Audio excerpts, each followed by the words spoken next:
Hi, my name is Bonnie Keating, and I'm here today to present IRB proposal for potassium deficiency.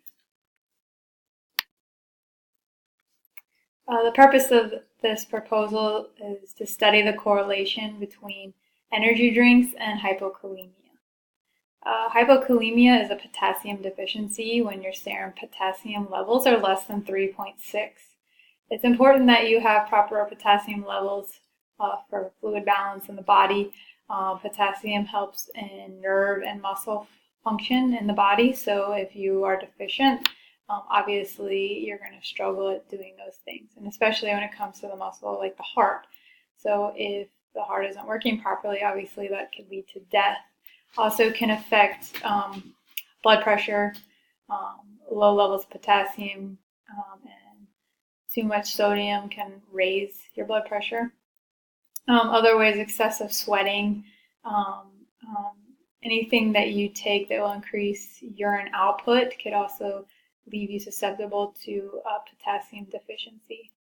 Medications and common substances that can lead to hypokalemia are the use of caffeine, diuretics, epinephrine, ephedrine, insulin overdose, just to name a few. So another common way to get hypokalemia is the use of diuretics. There's two forms. There's prescriptions that your doctor may give you to treat for high blood pressure and fluid retention. Other ways to take in diuretics are through over-the-counter, and you don't need a prescription, and usually people use those for weight loss or if they're retaining fluid. And the ingredients in the over-counter diuretics can be anything from caffeine, dandelion extract, guarana, juniper seeds. And the main ingredient in there that's under concern is caffeine. There needs to be more studies and further investigation to understand exactly how much are in these products and then what makes it so unsafe to use. Their studies show that caffeine is the most widely consumed psychoactive drug in the world. If you think about how often you yourself take in caffeine, whether it's through its coffee, soda, tea, and how many times a day, how many times a week. It's fairly common use for everybody. As you can see here, energy drinks are very common. Adolescents and young adults consume energy drinks. Studies show 30 to 50%. And what's concerning about this is it says adolescents. I read studies that stated that pediatricians say that there's no place for energy drinks in adolescents' diet. It's totally not needed and not something that they should be doing, but yet they still are consuming it. The problem with energy drinks is they're not regulated by the FDA. They can contain ingredients that don't need to be on the label. They don't exactly quantify the amount of caffeine. So something like soda is regulated by the FDA, and they are not allowed to contain more than 70 milligrams caffeine per serving, where an energy drink can have up to 500 milligrams, which is a lot more than a 50 milligram soda or 100 milligrams in brewed coffee. Other studies show that non-Hispanic young males between the ages of 18 to 24 years and young males in the military use energy drinks the most. Here you can see that marketing is another issue. It is marketing specific to the branch of service so that they can, if a Marine wants to get an energy drink, oh, let me pick this one that's got the uniform we wear, and so it makes it more appealing.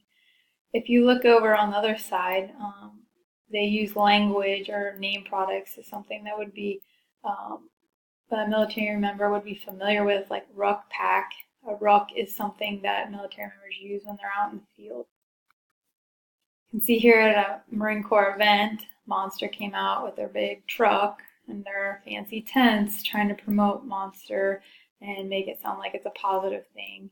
And then you can see the Marines consuming it. And then here's a marketing ploy for Call of Duty users, so that's pretty much anybody who plays video games, and then having the military member on there throughout the video game, and then consuming Monster at the same time. So some background information about energy drinks.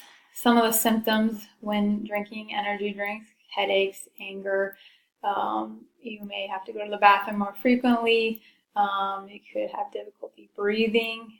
When patients were asked why they drank energy drinks, they said they thought it would improve performance athletically, improve their wakefulness, being alert, improve concentration. And the U.S. beverage market annually brings in $9 million. So that is a huge industry that can have a large effect politically on the regulation of the product.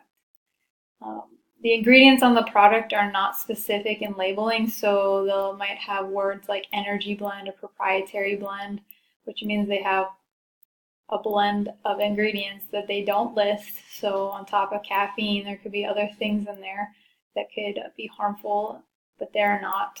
They don't need to list it. So that's why it's important that these laws on regulation are changed.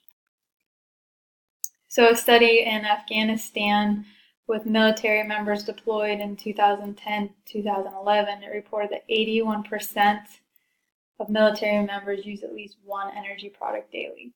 In 2011, studies showed that that year ER visits exceeded 2,000 cases due to energy drink consumption. So there's very little published data clearly stating what is safe when consuming energy drinks, how many is safe, how many is not safe, especially when each product doesn't list it specifically, how many milligrams are in each serving. How can you really tell somebody what's safe and what's not?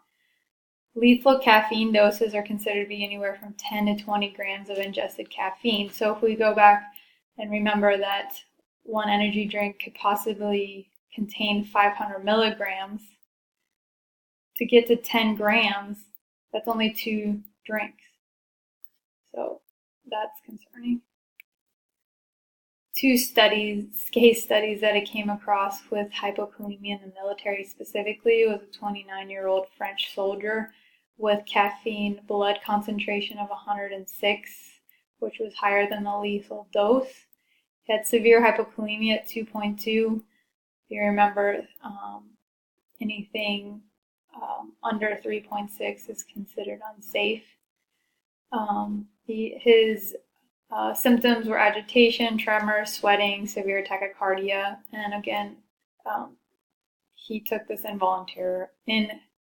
He consumed the caffeine voluntarily. Another military member was in Morocco. He's a 28-year-old male. Again, both of these individuals were healthy, no pre-existing conditions, and he was diagnosed with hypokalemia with labs reporting 2.12. Said he drank 4 energy drinks in 3 hours because he needed to be awake to drive for 19 hours. His symptoms were thirst, sweating, and nausea. So the methods for this analysis was, the hypothesis is if more than 4 servings of energy drinks containing caffeine are consumed within 8 hours, then the risk of hypokalemia increases in military members between the ages of 18 and 34 years old. These caffeinated drinks, around 150 milligrams per serving, so if they drank 4 of them, that's around 600 milligrams of caffeine within 8 hours. The sample size was around 150 military members, and I got this sample size using G-power analysis and researching other studies to see their sample size. There'll be 26 U.S. military hospitals that will have surveys conducted at them, and these are all of the largest military hospitals in the U.S. Anybody admitted to the ER for hypokalemia symptoms will be given a survey. And the inclusion, again, is 18 to 34 years old. They must be active duty. They must have been diagnosed with hypokalemia. They must have been drinking energy drinks. They must be on full duty and consumed all their beverages in 8 hours. So the reason I use the age range 18 to 34 years old was because studies show that that was the age range for consumption.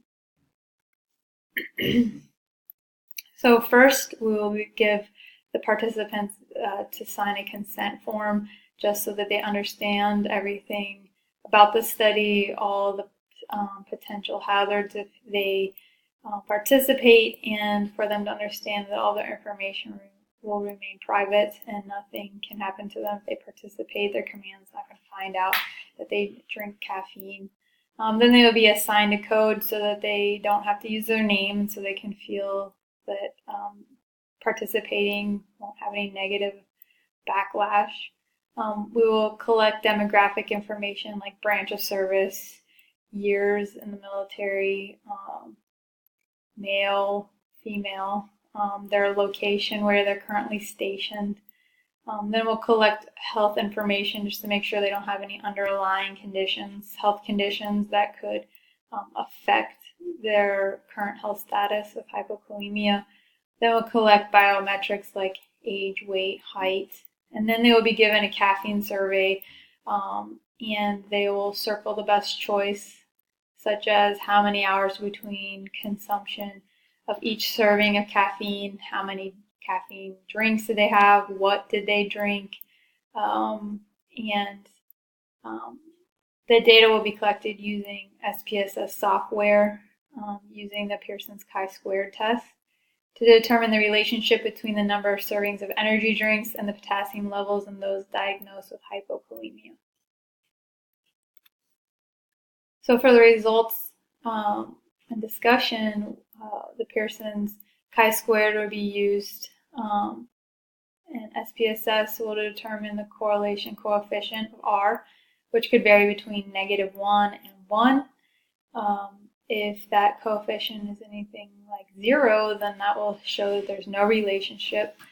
So when you look at the clustering of data and you see that you put a straight line and see if the data points correlate close to that straight line, will determine whether your data suggests that the variables have a correlation. The R value in degrees of freedom will correspond to a p-value. If that p-value is less than 0.05, then we can reject the null hypothesis. So if we reject the null hypothesis, we conclude that the risk of hypokalemia can increase in military members that consume excess amounts of caffeine in less than 8 hours. And excess amounts meaning more than 600 milligrams within 8 hours, which could be around 4+ beverages.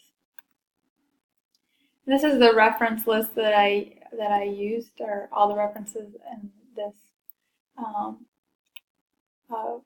presentation. Thank you for your time.